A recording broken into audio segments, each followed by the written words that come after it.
High রিক্সা যাবা? নামাজটা পড়ে আপনাকে লয়ে যাবো। ঠিক আছে, আপনি নামাজ পড়ুন। তো আপনি কতটুকু পড়াশোনা করেছেন? ম্যাডাম, মাস্টার্স কমপ্লিট করছিলাম। একটু দাঁড়ান তো, আমি ওকে বিয়ে করব। মানে কে এই ছেলে? বাবা ও রিক্সা চালক, কিন্তু ও মাস্টার্স কমপ্লিট করা, শুধুমাত্র পেটের দায়ে ও রিক্সা চালাচ্ছে। কোটিপতি ঘরের মেয়ে হয়েও আজ আপনি রিক্সা চালকের বউ। তুই যে বাবার সাথে আজকে কাজটা করলি, ঠিক করলি? আমি আমার বাবার সাথে কি করলাম? ও, তুই বাবার সাথে কি করলি?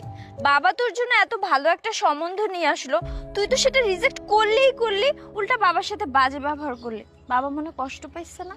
শোন, বাবা তো এখন সাময়িক সময়ের জন্য কষ্ট পেয়েছে, আর আমি যদি ওই ছেলেটাকে বিয়ে করতাম তাহলে তো বাবা সারা জীবন কষ্ট পেত।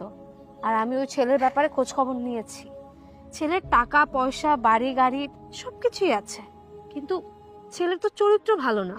আর আমি যদি এরকম একটা চরিত্রহীন ছেলেকে বিয়ে করতাম তাহলে বাবা আর